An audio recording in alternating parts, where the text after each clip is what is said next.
Mesdames, Messieurs, bonsoir. Ravi de vous retrouver ce lundi pour vous informer.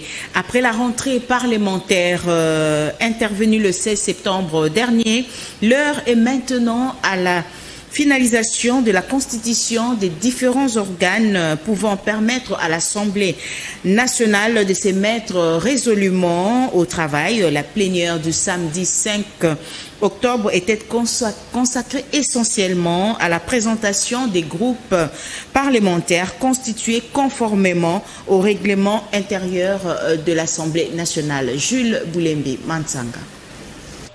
Tour à tour, ces groupes parlementaires ont été appelés par les rapporteurs Jacques Njoli pour se présenter devant la plénière afin d'être entérinés. Contrairement aux précédentes législatures, le nouveau règlement intérieur a réduit à la baisse le nombre de députés requis pour faire un groupe parlementaire, passant ainsi de 35 à 21 députés, ce qui porte la configuration actuelle à 21 groupes parlementaires. Ainsi, chaque député a choisi son groupe d'appartenance pour la législature entière et ne pourra donc plus procéder à un changement.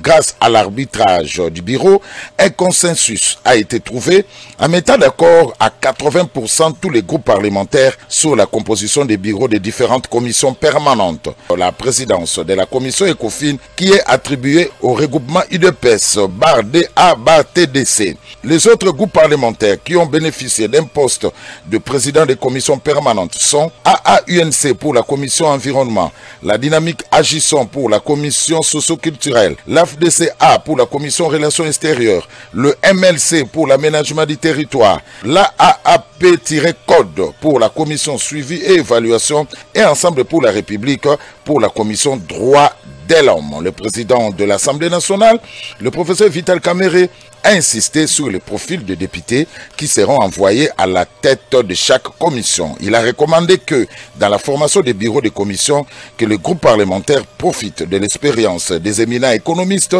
financiers, juristes, ingénieurs, ministres, membres de la plénière, sans négliger l'audace et la créativité de la jeunesse. Rappelons qu'avant de passer à l'ordre du jour, le président de l'Assemblée nationale, le professeur Vital Kamerhe, a déploré les drames humains causés par les naufrages dans le Mai-Ndombe et sur le lac Kivu, ainsi que par un accident de circulation routière sur la nationale numéro 1. Il a rendu aussi hommage au basketteur Mutombo Dikembe pour son engagement à servir les causes de ses compatriotes congolais lorsqu'il était en vie.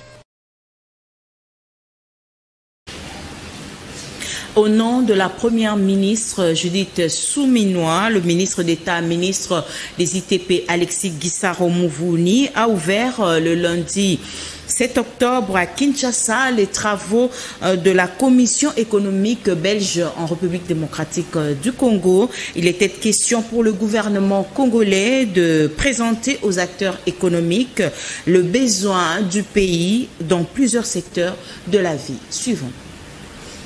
Devant les hommes et les femmes d'affaires, membres de la mission économique belge en visite à Kinshasa, le ministre d'État, ministre des Infrastructures et Travaux publics, a, au nom de la première ministre Judith Suminwa, ouvert les travaux de cette mission. Différents panels ont été organisés autour de plusieurs secteurs, dont les infrastructures, l'énergie et le logement, comme une opportunité renouvelée après la rencontre du 6 février 2023 afin de faire découvrir aux acteurs économiques belges les grands besoins de la RDC dans ces différents domaines.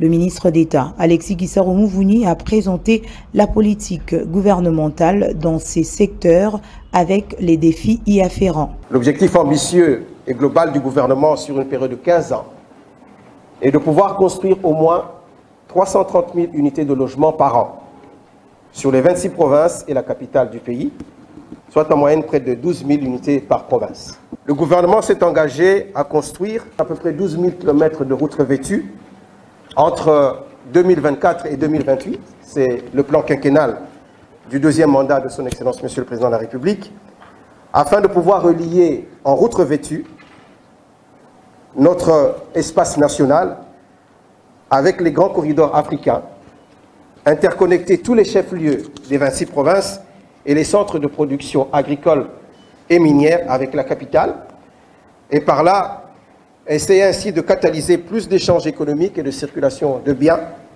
de services et de personnes afin d'accélérer, vous le pensez bien, la croissance économique de notre pays. Conformément à la vision du président Félix Tshisekedi, le souhait est de revoir en RDC la participation plus grande des entreprises et du patronat belge dans la reconstruction du pays. Rendons-nous au ministère de l'Intérieur pour vous dire que le vice-premier ministre, ministre de l'Intérieur, Jacquemain Chabani, a convoqué dans la ville de Goma une réunion mixte de sécurité élargie avec les provinces du Nord et Sud Kivu, suivant ce reportage qui nous est proposé par Jonas Mutombo. Après avoir été au lieu du drame, aussitôt arrivé pour s'enquérir de la situation du naufrage survenu le 3 octobre dernier sur le lac Kivu, le vice-premier ministre, ministre de l'Intérieur, Sécurité, Décentralisation et Affaires coutumières et chef de la délégation gouvernementale, Maître Jacquemain Chabani, a convoqué une réunion mixte de sécurité élargie avec les deux provinces, à savoir Nord et Sud Kivu. À l'issue de cette réunion, plusieurs mesures urgentes et immédiates ont été prises, notamment l'instruction aux procureurs généraux de ces deux provinces de poursuivre les actions judiciaires déjà en cours afin que les auteurs de ces drames répondent de leurs actes. Par ailleurs, il a été convenu avec tous les services impliqués des deux provinces, y compris celui de la santé, de l'autorité, dans un bref délai, d'accorder aux familles éplorées de procéder à l'enterrement des corps déjà retrouvés et identifiés conformément à leurs coutumes respectives. En attendant, les résultats des recherches des corps coincés dans les bateaux sous les eaux afin de les enterrer dignement. Dans un autre cadre, avec les responsables de la province, nous allons tenir des réunions sur ces questions-là et j'espère qu'assez rapidement nous trouverons des réponses pour permettre à nos populations de circuler dans des conditions plus sécurisées. Pour l'instant, tous les 58 rescapés internés dans les hôpitaux sont pris en charge par le gouvernement congolais. Le gouvernement congolais a la quête de vraies causes du naufrage du 30 octobre dernier survenu sur le lac Kivu. Le vice-premier ministre, ministre de l'Intérieur, Jacquemain Chabani, s'est rendu le dimanche 6 octobre dernier sur le lieu du naufrage où il a reçu les explications concernant ce drame. Jonas Mutombo, encore une fois de plus. Le vice-premier ministre, ministre de l'Intérieur, Sécurité, Décentralisation et Affaires coutumières, Jacquemain Chabani Loko, est arrivé dans l'après-midi du dimanche 6 octobre à Goma. Dès son arrivée, il a été accueilli par une forte délégation. À sa tête, la ministre en charge des Affaires sociales, Action humanitaire et Solidarité nationale. De l'aéroport, Maître Jacquemain Chabani Loko, accompagné de sa délégation, a pris la route en direction du port de Kituku, lieu du drame situé dans la commune de Goma, au quartier Keichero. Sur place, le chef de la délégation gouvernementale et patron de la sécurité a fait le constat et en même temps, il a reçu des explications sur les vraies causes de ce énième naufrage sur le lac Kivu qui a causé une trentaine de morts et 58 rescapés survivants. À savoir, jusque-là, ce bateau MV Merdi est sous l'eau avec des corps coincés dans le bateau à environ 200 mètres de profondeur. L'envoyé du gouvernement Judith Souminois a, au nom du président de la République, réconforté les habitants de la ville de Goma et les familles éplorées qui l'ont ovationné. Le gouvernement de la République est plus que déterminé à retrouver les corps de ses compatriotes qui ont succombé à ces drames pour leur rendre les hommages dignes selon les coutumes de la République démocratique. Un comité de suivi à la vice-primature, ministère des Transports, voies de communication, créé après levée de grève des transporteurs pour baliser la voie en vue de consolider les acquis de Matadi. Mario Mbongo.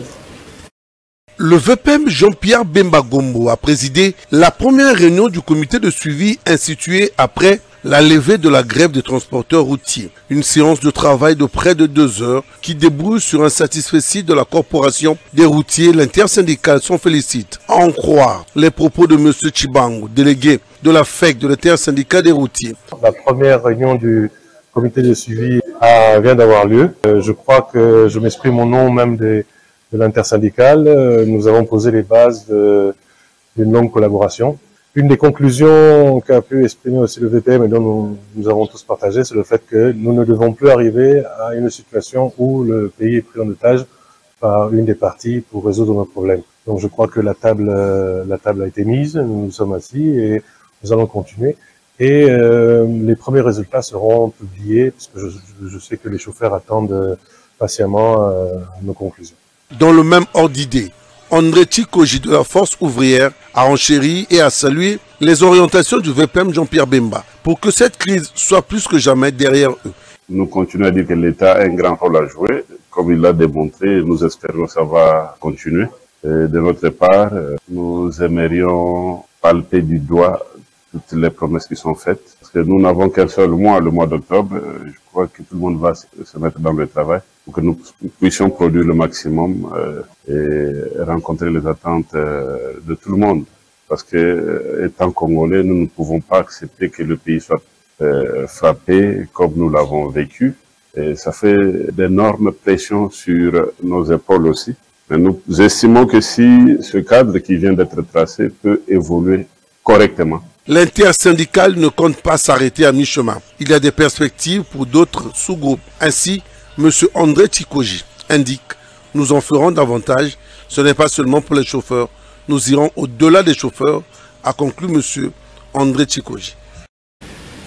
La cohésion nationale à l'heure des enjeux du développement socio-économique et sécuritaire de notre pays était au centre du débat animé par Martin Fayoulou le samedi 5 septembre à l'Université panafricaine du Congo. Suivant. Juste à peine arrivé des États-Unis, il est à Kinshasa après un court séjour. Martin Fayoulou a été invité en tant qu'orateur principal à l'Université panafricaine du Congo à l'occasion d'une conférence devant un auditoire d'étudiants venus en grand nombre. Martin Fayoulou a exposé l'importance cruciale de la cohésion nationale qu'il a représentée comme une réponse indispensable aux défis majeurs auxquels la nation est confrontée. Moi qui vous parle, c'est combien de fois j'ai été malmené. L'article 63 qui lui dit très clairement et fortement tout Congolais a les droits et les devoirs sacrés de défendre le pays et l'intégrité du territoire en cas d'agression extérieure. Qui dit mieux? Si vous n'avez pas l'intégrité territoriale, vous n'avez pas le pays. Vous n'avez pas les Congos. Aujourd'hui, nous n'avons pas les Congos. Aujourd'hui, nous n'avons pas les Congos avec ces 2 345 000 km². À l'occasion de la célébration de la journée internationale de l'enseignant intersyndical de l'éducation nationale a fixé les enseignants qu'elle n'a pas décrété la grève. Elle demande plutôt à tous les enseignants d'être présents dans leurs écoles. Alain Oka. L'intersyndicale nationale de l'éducation et nouvelle citoyenneté lors de la célébration de la journée internationale des enseignants a félicité au cours des échanges les dialogues permanents avec le gouvernement et là en second lieu félicité la passion des enseignants de continuer à prester. Elle observe des bons résultats de la gratuité de l'enseignement par l'explosion des effectifs dans des écoles. Cependant, l'intersyndicale nationale de l'éducation déplore notamment la faible application des accords signés avec le gouvernement, les salaires insuffisants auxquels s'ajoutent des abus des agents payeurs de certaines banques. Dans les mêmes ordres d'idées, ce regroupement syndical de l'éducation nationale regrette la discrimination à l'endroit des enseignants non payés et nouvelles unités. Elle exprime son regret face aux inégalités salariales et faibles financements que le gouvernement réserve au sous-secteur de l'éducation nationale en RDC. Face à ces inquiétudes, l'intersyndicale de l'éducation nationale voudrait voir un changement. Demande au président de la République de s'impliquer personnellement pour matérialiser ces options déjà levées lors du 6e Conseil des ministres au Parlement, d'allouer un budget conséquent au ministère de l'Éducation nationale et nouvelle citoyenneté dont le budget 2020, exercice 2025 en cours d'analyse et d'améliorer les conditions socio-professionnelles. Au gouvernement de la République de convoquer la commission interinstitutionnelle afin de traiter en toute urgence la question de la politique salariale au ministère de l'Éducation nationale et Nouvelle Citoyenneté de faire pression au comité de suivi de la paie des agents et fonctionnaires de l'État en vue de revisiter les engagements avec les banques payeuses. L'intersyndicale nationale de l'éducation et nouvelle citoyenneté invite les enseignants à continuer à dispenser les cours pour le bien-être des enfants. Entre-temps, elle continue à dialoguer avec le gouvernement pour trouver des solutions à toutes les revendications des enseignants. Restons toujours dans ces chapitres pour vous dire que la synergie des syndicats des enseignants au cours de la commémoration de la journée mondiale de l'enseignement a amplifié sa position de poursuivre la grève dans le secteur de l'éducation et demande aux enseignants de ne pas céder. Allez.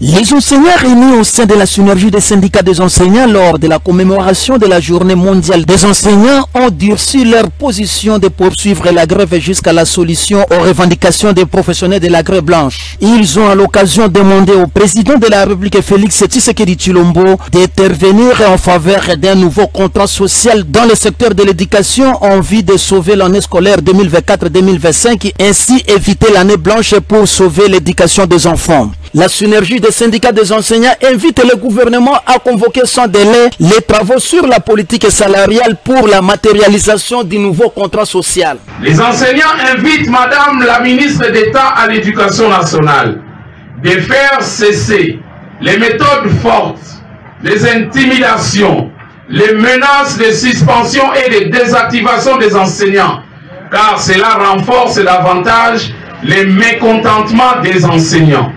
En attendant la convocation des travaux sur la politique salariale, avec toutes les parties prenantes telles que recommandées par le président de la République, les enseignants réunis en Assemblée générale décident de poursuivre la grève jusqu'à nouvel ordre et invitent les parents à faire pression sur le gouvernement, car l'éducation est un droit constitutionnel pour chaque enfant congolais. Ils sont priés de garder les enfants à la maison pour leur sécurité. Bonne fête à tous les enseignants de la République démocratique du Congo. Le gouvernement de la République a l'intérêt d'écouter la synergie des syndicats des enseignants qui tient la grève des enseignants sur terrain. Cette politique de deux sons de cloche pourra bien sauver la situation. Oui, tout le monde veut continuer la grève. Oui. D'accord, camarades. Le confrère Patrick Lokala est depuis ce matin auditionné au parquet de grande instance de la Gombe. Son plaignant n'est autre que Christian Lusakweno. L'audition a été suspendue suite au mauvais état de santé lié à la torture qu'il a subie des agents de service qui l'a appréhendé le matin, source son avocat. Le bourgmestre de la commune de Kinshasa, bienvenu Mbalibi, avec son équipe, a effectué une visite d'inspection au quartier Aketi dans sa municipalité, précisément au croisement des avenues Kalembelembe du marché. Suivant ce reportage de Nancy Mianda. Un week-end chargé pour bienvenu Mbalibi, bourgmestre de la commune de Kinshasa, qui avec son équipe a effectué une visite d'inspection au quartier Aketi dans sa municipalité, précisément au croisement des avenues Kalembelembe, du marché et des marais, profitant de la journée du samedi dédiée aux travaux de salubrité appelée Salongo. Le bourgmestre de la commune de Kinshasa a visité de nouveau l'immeuble à 6 niveaux, cherchant les mécanismes appropriés pour la démolition totale. Cet immeuble, dont certains compartiments se sont effondrés le vendredi 4 octobre, constitue à ce stade un danger permanent pour les populations environnantes. Déterminé à redorer la vraie image de sa commune, bienvenu Mbalibi a encouragé sous réserve la bravoure ainsi que l'expertise des éléments de la police nationale œuvrant dans sa municipalité pour un joli coup de filet à l'endroit de ces inciviques appelés Kuluna. Et nous demandons à tous ces jeunes gens, c'est hors la loi, qui sont en train de troubler la quiétude, la paix de la population, de cesser avec ces mauvaises pratiques, parce que nous, la commune de Kinshasa, nous, comme autorité municipale ainsi que notre police, nous sommes vraiment déterminés à éradiquer ces phénomènes. Chaque fois, la police est derrière ces jeunes gens pour les traquer.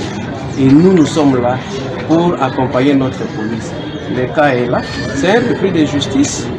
Il a été libéré il y a quelque temps, mais il a repris avec ses mauvaises habitudes. Et voilà que la police a mis la main sur lui et on va encore le retourner d'où il vient. Et nous demandons à tous ces jeunes gens-là d'abandonner ces mauvaises pratiques-là. Ça ne sert à rien. Parce que personne ne se mettra au-dessus de l'État. La puissance reste à l'État, la puissance reste à la loi. Et nous sommes là pour appliquer la loi. Ils vont toujours suivre la rigueur de la loi. En économie, la baisse de prix de carburant constitue un ouf de soulagement pour les Quinois qui sollicitent sans réserve de la part des autorités compétentes la baisse de prix du transport en commun. Jacques Bosch-Sekota, Choming Kassiama. La baisse du prix du carburant à la pompe. Mais la réalité est que les populations veulent voir les effets dans l'immédiat. C'est-à-dire que le prix du transport en commun puisse baisser. Juste ça que ça. Quelques Quinois trouvés sur les arrêts de bus ont réagi. On a vu réellement qu'il y a baisse de prix. Maintenant sur les terrains, on sent absolument rien. Parce qu'à ce qui concerne les transports, les taux de transport, il y a toujours le même sur les terrains. Même aujourd'hui, lundi, à Kita chez moi pour venir au travail, on a payé le même prix habituel. Donc moi je souhaiterais que, en tant qu'un patriote du pays, que l'État congolais puisse mettre les inspecteurs sur terrain pour vérifier les prix du transport dans chaque parking, pour ne pas que les chauffeurs puissent continuer à voler la population. Parce que ce n'est pas du tout normal. Quand il y avait hausse de prix, on a vu aussi qu'il y a eu l'augmentation du prix des transports. Maintenant, comme il y a aussi baisse, que l'État congolais puisse fournir ses efforts en envoyant les inspecteurs sur le terrain pour que la chose puisse marcher honnêtement. Les Quinois attendent beaucoup de ces retombées et espèrent, dans un avenir proche, que les choses vont aller dans le sens positif, et cela dans plusieurs secteurs. En prélude de la double confrontation de la rencontre comptant pour la 3e et la 4e journée des éliminatoires Cannes 2025, le comité national de soutien aux léopards, coordonné par Alain Buzy, a tenu une grande réunion de membres du comité pour trouver des stratégies en vue de soutenir les léopards de la RD Congo afin de remporter la double confrontation contre la Tanzanie. Suivant. Porter son soutien aux léopards de la République démocratique du Congo, telle est la mission principale du Comité national de soutien aux léopards, la plus grande structure du pays. Réunis le vendredi dernier dans un restaurant de la place autour de son vice-président Alain Boussi-Wasso, les membres de cette structure d'appui aux léopards continuent de peaufiner des stratégies en vue d'apporter leur soutien moral, physique et matériel aux léopards de la République démocratique du Congo en prévision de la double confrontation face au Taifa Stars de la Tanzanie, c'est jeudi 10 octobre au stade de Martyrs à Kinshasa, avant le match retour prévu les mardis 15 octobre au stade Benjamin Kappa de Dar es Salaam. Na kombo ya comité national de soutien aux léopards. Bisika nyonso bozwami ba congolais. Boya tokubisa équipe nationale na biso le 10 tango torobeta na stade de Martyrs contre Tanzanie. Avec les cotisations mensuelles de ses membres, la structure du président Lolo Mosango s'emploie déjà à déployer le banderole dans plusieurs communes de la capitale afin de rappeler à tout le Congolais le grand rendez-vous de ces jeudis. Comme d'habitude, les membres du comité national de soutien aux léopards seront tous vêtus aux couleurs du drapeau national, symbole de l'unité et d'attachement à la nation. Le président de la République a lingi football, a lingi sport. Ministre Sikaye na ngenge na ye. Biso sok to pungoli mitema. To ko se qualifier avant même que ba match monsieur ko yakuna après. Ils seront bien présents au stade de Martyrs comme 12e homme pour pousser le fauve congolais à la victoire finale afin de baliser le chemin de la qualification pour la CAN Total Énergie Maroc 2025. C'est lundi 7 octobre à 17 h. Une réunion de dernier réglage est prévue au même endroit avec tout le monde. Il s'est de rappeler que le Comité national de soutien aux léopards est implanté sur toute l'étendue du territoire national, mais également en dehors de nos frontières. Et la 30e édition du championnat d'élite de la République démocratique du Congo, Illico Cash, Ligue 1 de la Linafoot, a repris depuis le samedi 4 octobre dernier. 12 rencontres au total s'est jouées ce week-end en groupe A et B. Yannick Nzuki. Après plusieurs mois d'arrêt du championnat de lutte de la République démocratique du Congo, finalement, la Ligue 1 Illico Cash a repris avec 12 matchs au total pour la première journée, en groupe A et en groupe B. Tout a débuté le samedi 4 octobre 2024 au stade de Martyrs de la Pentecôte où l'Olympique Club Renaissance du Congo a bâti la formation de Kouya en match d'ouverture pour cette 30e édition par la note de 3-1. Après avoir mené à 2 reprises avant la pause, les Olympiens de la Renaissance du Congo ont commencé par encaisser en premier par la Sekouya avant que les Oranges alourdissent la marque juste avant la fin du match. Score final 3-1. Le vendredi 5 octobre 2024, le championnat Illico Cash Ligue 1 s'est poursuivi dans plusieurs stades de la République démocratique du Congo. À Lubumbashi, le tout-puissant Mazembe Anglebert a été accroché par la nouvelle promu, l'AS Malolé, par la note d'un but partout. Tandis que, en première explication, la formation du cercle sportif Don Bosco a battu l'US Panda B52 par la petite note d'1-0. Au stade Dior de Kolwezi, Sa Majesté Sangabalende Nibanjelo Abasantou a été battu par forfait, soit 3-0 par l'équipe de Simba, car le 100 hors de Moujimaï n'a pas effectué le déplacement de Kolwezi. Blessing FC s'est fait surprendre le même jour par la nouvelle promu du FC Tanganyika par un score d'1-0. En groupe B, les unionistes de Maniema s'étaient posés à l'extérieur 2-0 face à New Jack, tandis que le Tumpa Maros de Darincle Motema Pembe ont été battus à haute couture par le chérubin de Mbandaka Céleste, qui a donné une vraie leçon de football au Grand Daring. 3-0, c'est le score final. Le troisième but des Célestes, une équipe. Sport toujours, la 2e édition du tournoi inter-ville Poul Malebo des luttes a eu lieu à Kinshasa le dimanche 7 octobre au gymnase de la police nationale congolaise. Les léopards luttes de Kinshasa se sont imposés en finale 18-6 devant le Diable Rouge de Brazzaville. Freddy Soumaïli et Jonas Mutombo.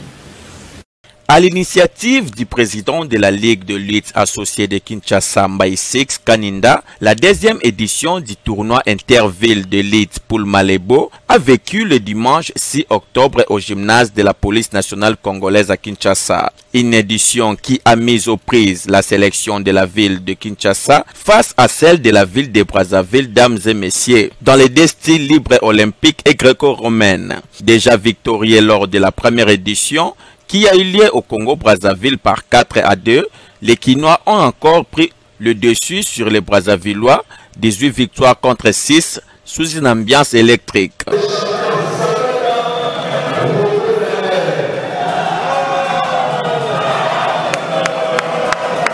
Satisfait de la victoire et du déroulement de ces tournois, le président de la Lilakine, Mbaïsix Kaninda, s'est exprimé en ces termes. Je suis très content du déroulement de cette activité, surtout du déroulement des combats qui se sont très bien passés. Il n'y a pas eu des incidents. L'organisation de cette édition avec le Congo-Brazzaville témoigne les bonnes relations qu'on a avec eux.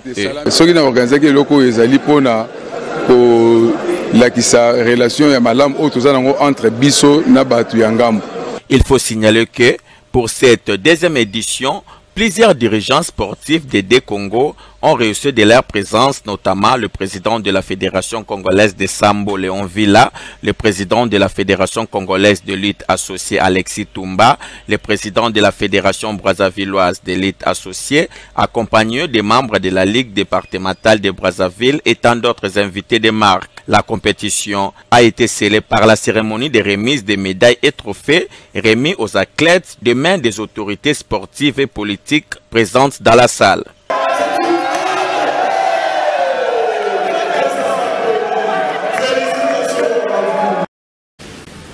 Mesdames, Messieurs, nous sommes arrivés à la fin de ce journal. L'équipe rédactionnelle ainsi que technique vous remercie de l'avoir suivi. Je vous retrouve la semaine prochaine. Au revoir.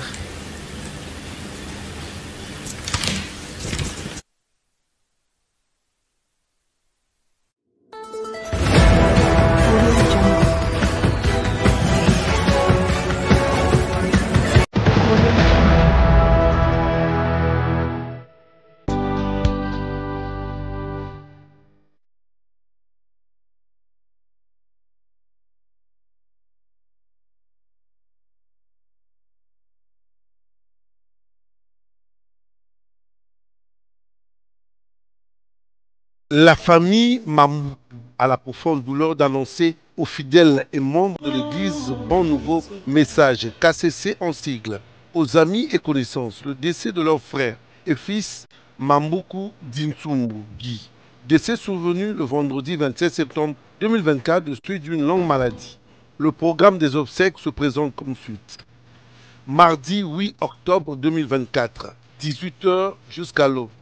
Veille mortuaire dans la salle Félix Antoine Tshisekedi, au Kanchachi, dans la commune d'Ongaliema, référence maison communale d'Ongaliema. Mercredi 9 octobre 2024, 8h, sortie du corps de la mort du Kanchachi vers la salle Félix Antoine Tshisekedi. 8h à 9h, exposition du corps, exhortation et requiem.